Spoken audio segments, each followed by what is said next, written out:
AC parallel circuit টপিকের এটা 4 number class. এই ক্লাসে আমরা এই ম্যাথটা সলভ করব। কোশ্চেনে বলছে find the value of R and power factor of the below circuit. That means এই সার্কিটে এখানে এল নামের যে রেজিস্টরটা আছে, এই রেজিস্টরের এল এর মান মানে ইন্ডাকটেন্স বের করতে হবে। এছাড়াও সার্কিটের পাওয়ার ফ্যাক্টর বের করতে হবে। ওকে, সো প্রথমে আমরা এই যে ক্যাপাসিটরটা আছে, এই ক্যাপাসিটরের ক্যাপাসিটিভ রিঅ্যাকট্যান্স বের করব। আমরা ধরলাম ক্যাপাসিটরের ক্যাপাসিটিভ রিঅ্যাকট্যান্স হচ্ছে XC। সো আমরা জানি XC ইকুয়াল 1/2 পাই FC। এখানে 1/2 পাই এফ মানে বুঝায় ফ্রিকোয়েন্সি, আর এই সার্কিটের ফ্রিকোয়েন্সি হচ্ছে 50 hertz. So 50 then into C মানে হচ্ছে ওই ক্যাপাসিটরের capacitance which is 50 microfarad. So 50 microfarad, oh sorry কোথায় লিখলাম, সো ইনটু তো আছে 50 মাইক্রোর জন্য tan−6। নাও এটাকে ক্যালকুলেট করলে আমাদের ক্যাপাসিটিভ রিঅ্যাকট্যান্স চলে আসবে উপরে 1, নিচে 2 pi into 50 into 50 into 10⁻⁶, so equal 63.66.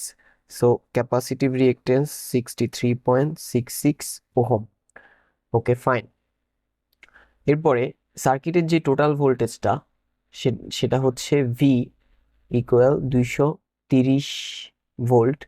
এখন একটা বিষয়, এই যে ভোল্টেজটা দেয়া, এটা কি আরএমএস ভ্যালিউ দেয়া না নাকি অ্যাভারেজ ভ্যালিউ? অবভিয়াসলি এটা আরএমএস ভ্যালিউ দেয়া।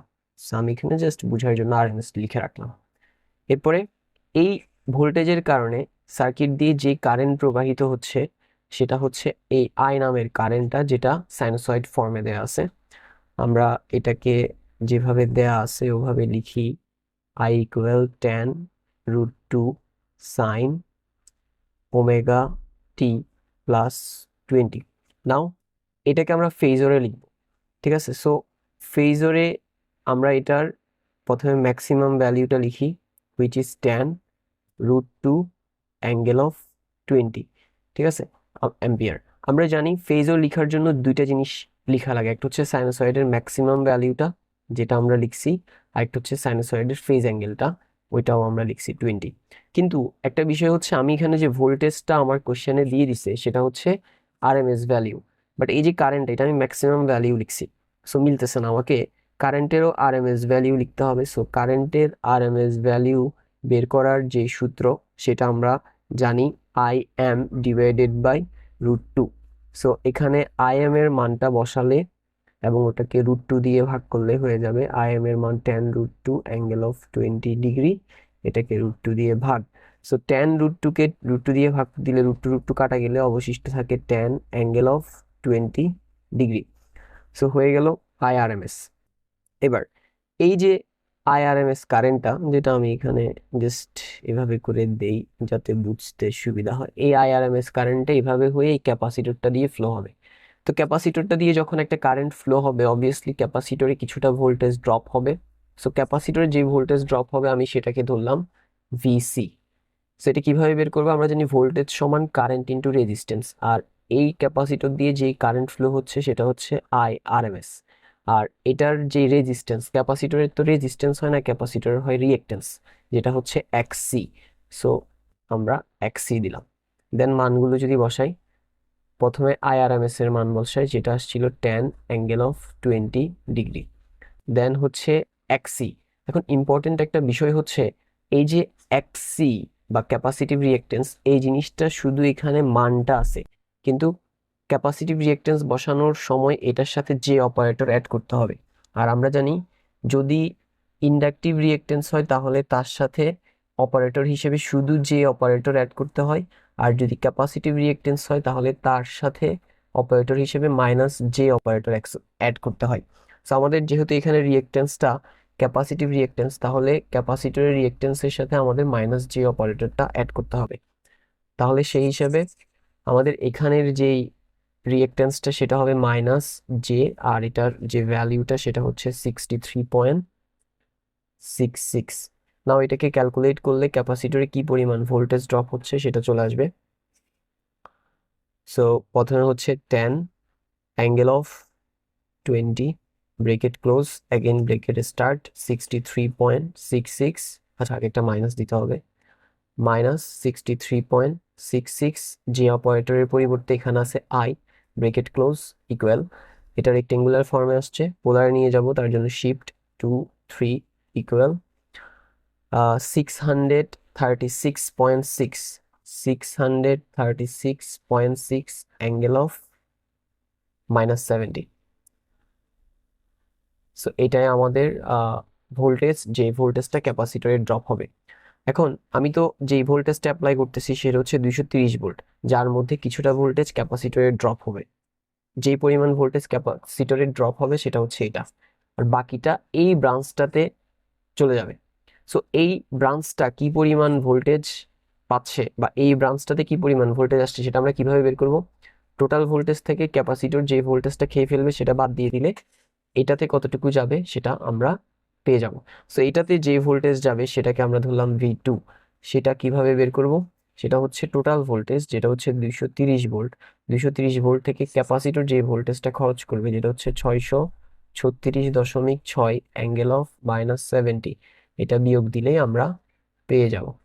সো 230 থেকে 230 মাইনাস আনসার ইকুয়াল, এটা আসছে, এটাকে রেক্টেঙ্গুলার ফর্মে আসছে, এটাকে পোলারে কনভার্ট করব তার জন্য শিফট 2 3 ইকুয়াল, সো এটা আসছে 598.33, 598.33 angle of 88.82, angle of 88.82 degree. So এটা যেহেতু ভোল্টেজ একক হবে ভোল্ট হয়ে গেল। দ্যাট মিনস এই পুরো ব্রাঞ্চটা এই পরিমাণ ভোল্টেজ পাচ্ছে। এখন এই পুরো ব্রাঞ্চটাতে টোটাল ব্রাঞ্চ আছে দুইটা, একটা হচ্ছে এইটা আর একটা হচ্ছে এইটা, এবং এরা দুইজন প্যারালালে আছে। তাহলে প্যারালালের হিসাবটা আমরা কিরকম জানি? পুরাটার ভোল্টেজ যা, প্রত্যেকটা ব্রাঞ্চের ভোল্টেজ তা। দ্যাট মিনস পুরাটার ভোল্টেজ হচ্ছে আমরা কত দিছি? V2। তাহলে এই ব্রাঞ্চেরও ভোল্টেজ হচ্ছে V2 এবং এই ব্রাঞ্চেরও ভোল্টেজ হবে V2। সো আমি প্রথমে এটার কথা ধরি, এই ব্রাঞ্চের আমি ভোল্টেজটা জানি, আর এই ব্রাঞ্চের টোটাল যে বাধা সেটাও আমরা জানি। এখানে তো একটা ইন্ডাক্টর আছে, সেই ইন্ডাক্টরের বাধা হচ্ছে 1570 ওহম। তাহলে ভোল্টেজও জানি, এটার টোটাল বাধাও জানি, মিনস ইম্পিডেন্সও জানি। তাহলে আমরা কারেন্ট ইজিলি বের করতে পারবো, যে কারেন্টটা হচ্ছে I2।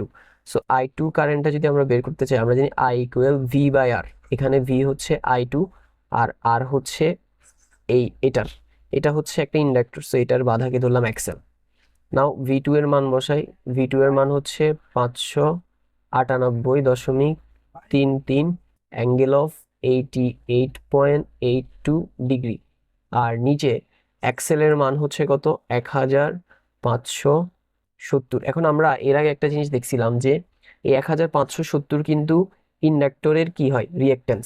আমরা জানি রিয়েক্টেন্স বসানোর জন্য যে অপারেটর ইউজ করতে হয়। সো ইন্ডাক্টরের ক্ষেত্রে আমরা জানি শুধু যে অপারেটর ইউজ করতে হয়, আর ক্যাপাসিটর হলে -j, যেটা আমরা এখানে করছিলাম।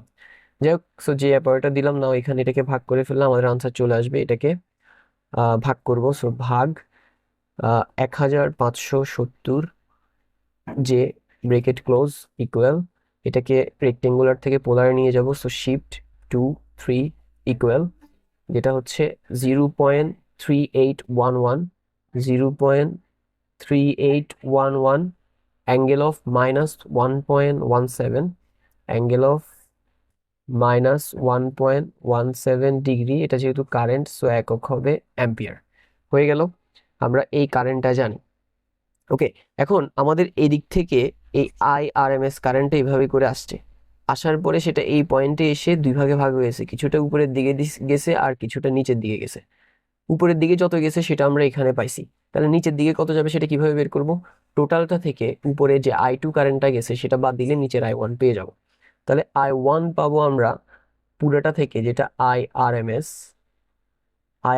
থেকে I2 বাদ দিব। সো আমাদের IRMS এর মান কত আসছিল?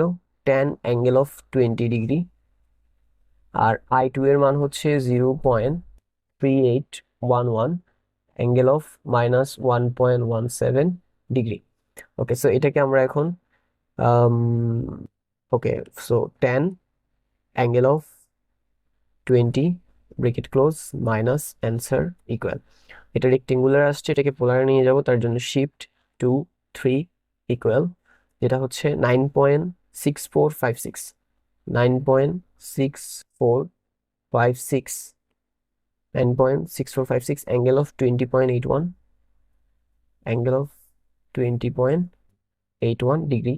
সো এটা কারেন্ট যেহেতু একক হবে অ্যাম্পিয়ার। হয়ে গেছে, আমরা এই I2 কারেন্টটা পেয়ে গেছি।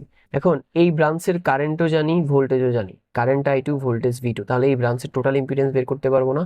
হ্যাঁ, অবশ্যই পারবো। ইম্পিডেন্স সমান আমরা জানি, এটার ইম্পিডেন্সকে ধরলাম Z2, ইম্পিডেন্স সমান আমরা জানি V2 voltage by current. So এখানে ভোল্টেজ হচ্ছে V2, কারেন্ট হচ্ছে I1। সো V2 এর মান বসাই, V2 এর মান কত আসছিল? V2 এর মান আসছিল এই যে এটা 598.33, 598.33 angle of 88.82, 88.82 degree. Okay, so নিচে I1 এর মান হচ্ছে এটা, যেটা হচ্ছে 9.6456 অ্যাঙ্গেল অফ 20.81 ডিগ্রি। নাও এটাকে আমরা ক্যালকুলেট করলে আমাদের নিচেরটা আছে, উপরে হবে 598.33 অ্যাঙ্গেল অফ 88.82, নিচে হবে আমাদের আগের আনসার যেটা ছিল সেটা। সো এটা আসছে, এটাকে আমরা এভাবে করে লিখি, যেটা হচ্ছে 23.235, সো 23.235 দেন হচ্ছে plus 57.519 means plus J of 57.51। এবার এটা তো রেক্টেঙ্গুলার ফর্ম, এটাকে পোলার ফর্মে নিয়ে যাব, তার জন্য শিফট 2 3 ইকুয়াল, যেটা হচ্ছে 62.0313, 62.0313 অ্যাঙ্গেল হচ্ছে 68.00, দ্যাট মিনস 68 ডিগ্রি ওহম। এখন একটা ইম্পর্টেন্ট বিষয়, সেটা হচ্ছে আমরা ইম্পিডেন্সের যে স্ট্যান্ডার্ড ফর্মুলা সেটা কি জানি? সেটা জানি যে Z equal R plus minus J of X. এখন এখানে এই যে আর বলতে রেজিস্ট্যান্সকে বোঝায়, যেটা হচ্ছে এটা, আর এক্স বলতে রিয়েক্টেন্সকে বোঝায়, যেটা হচ্ছে এটা, সরি এটা এক্স। এখন এই রেজিস্ট্যান্সটা তো আমাদের এখানে এই ব্রাঞ্চে যে রেজিস্টর আছে সেটাকে বোঝায়, কিন্তু এই ব্রাঞ্চের রেজিস্টরের মান কত? এই যে 10, রাইট? কিন্তু এখানে তো 10 আসে নাই, এখানে আসছে 23.23, দ্যাট মিনস এই মানটা কারেক্ট না। ঠিক আছে, তাহলে এখন কি করা যায়? এখন আমরা যেটা করব সেটা হচ্ছে আমরা বিষয়টা বোঝার জন্য একটা ট্রায়াঙ্গেল আঁকবো, যেটাকে আমরা ইম্পিডেন্স ট্রায়াঙ্গেল বলি, যেটা এটা লম্ব, আর তারপরে হচ্ছে এটা হচ্ছে ভূমি, এন্ড দেন এটা হচ্ছে অতিভুজ। ওকে, সো এটা ওকে ফাইন। সো আমরা জানি লম্ব বরাবর বসে রেজিস্ট্যান্স, রিয়েক্টেন্স, ঠিক আছে, আর ভূমি বরাবর বসে রেজিস্ট্যান্স, আর এই ব্রাঞ্চটার রেজিস্ট্যান্স হচ্ছে 10 ওহম। ঠিক আছে, সো রেজিস্ট্যান্সের মান আমরা 10 ওহম দিতে পারি।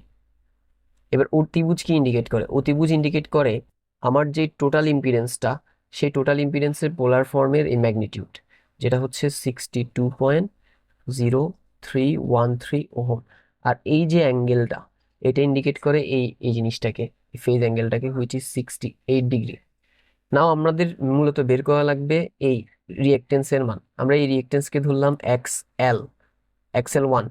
ঠিক আছে, কেন এটাকে এক্সএল ধরলাম? এল মানে আমরা ইন্ডাক্টরকে বুঝি, এখানে যেহেতু ইন্ডাক্টর আছে দ্যাটস ওয়াই আমরা এই রিয়েক্টেন্সটাকে এক্সএল ধরলাম। ঠিক আছে, এটা কত বের করতে হবে? এখন এটা কিভাবে বের করব? আমরা পিথাগোরাস অ্যাপ্লাই করবো এখানে, লম্ব ভূমি অতিভুজ। তাহলে আমাদের মূলত বের করতে হবে লম্ব। তাহলে লম্ব বের করার জন্য এক্সএল লম্ব, এক্সএল1 লম্ব ইকুয়াল রুট ওভার অতিভুজ স্কোয়ার, অতিভুজ হচ্ছে 62.0313, অতিভুজ স্কোয়ার মাইনাস ভূমি স্কোয়ার, ভূমি হচ্ছে 10 স্কোয়ার। নাও এটাকে ক্যালকুলেট করলে আমাদের মানটা চলে আসবে, so root 62.0313 square minus 10 square equal হচ্ছে 61.2199। So 61.2199 ohm. দ্যাট মিনস এই রিয়েক্টেন্স, এটার মান 61.2199 ওহম। এখন এটা তো রিয়েক্টেন্স বের হয়েছে, বাট আমাদেরকে কোশ্চেন আসলে রিয়েক্টেন্স বের করতে বলে নাই। কোশ্চেনে বলছি এল এর মান, ইন্ডাকটেন্স বের করতে। তো আমরা জানি যে reactance XL1 reactance equal 2πfL। তাহলে এখান থেকে এল এর মান বের করতে হলে 2π কে এই পাশে নিয়ে আসবো, 2πf কে এই পাশে নিয়ে আসবো, যেটা XL1 এর নিচে ভাগে চলে যাবে। তাহলে L ইকুয়াল হবে XL1 divided by 2πf। So now আমরা এখানে মান বসালে উপরে XL1 এর মান হচ্ছে 61.2199 আর নিচে 2πf এর মান হচ্ছে ফ্রিকোয়েন্সি 50। না এটাকে ক্যালকুলেট করলে 61.19 ভাগ 2π ইন্টু 50 ব্রেকেট ক্লোজ ইকুয়াল, এটা আসছে 0.1948, 0.1948। তো এটা যেহেতু ইন্ডাকটেন্স বের হয়েছে, ইন্ডাকটেন্সের একক আমরা জানি হেনরি। সো এটাই আমাদের আনসার, এল এর মান এটা। সো সেই হিসেবে আমাদের এল এর মান হয়ে গেছে। এবার আরেকটা মান বের করতে হবে, আরেকটা সেটা কি, সেটা হচ্ছে পাওয়ার ফ্যাক্টর। ঠিক আছে, পাওয়ার ফ্যাক্টর বলতে কি বোঝায়? কারেন্ট এবং ভোল্টেজের অ্যাঙ্গেলের পার্থক্যের সাইন অনুপাত, সরি কস অনুপাত। এখানে অ্যাপ্লাইড ভোল্টেজ হচ্ছে 230, এটার ভোল্টেজ, এটার অ্যাঙ্গেল কত? এখানে কোনো অ্যাঙ্গেল নাই, এর মানে এই না যে এখানে অ্যাঙ্গেল নাই, আছে, হুইচ ইজ 0। তারপরে আমাদের যে কারেন্ট, কারেন্টের অ্যাঙ্গেল কত? কারেন্টের অ্যাঙ্গেল হচ্ছে 20। তাহলে ভোল্টেজের অ্যাঙ্গেল 0 আর কারেন্টের অ্যাঙ্গেল হচ্ছে 20, এটাও ধরা যায়। ঠিক আছে, সো সেই হিসেবে আমাদের পাওয়ার ফ্যাক্টর কত হবে? পাওয়ার ফ্যাক্টরের সূত্র আমরা জানি, পাওয়ার ফ্যাক্টর ইকুয়াল কস থিতা।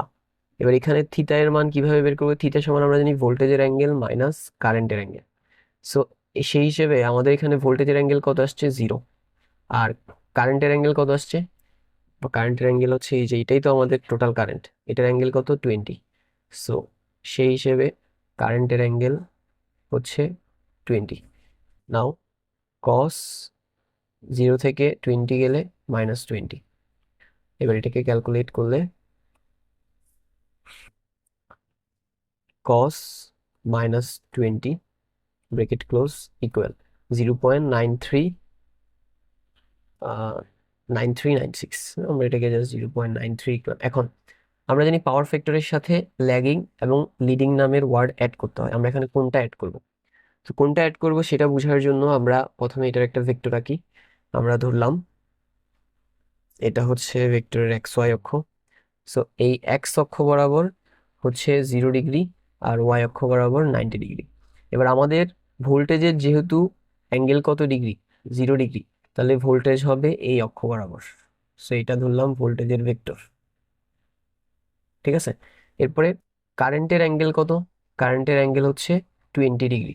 ঠিক আছে, এই যে আমরা যদি দেখি -20 না, এটা কিন্তু 20 শুধু, এই যে মাইনাসটা হচ্ছে সূত্রের মাইনাস, এখানে এই যে মাইনাসটা, এটা সূত্রের মাইনাস।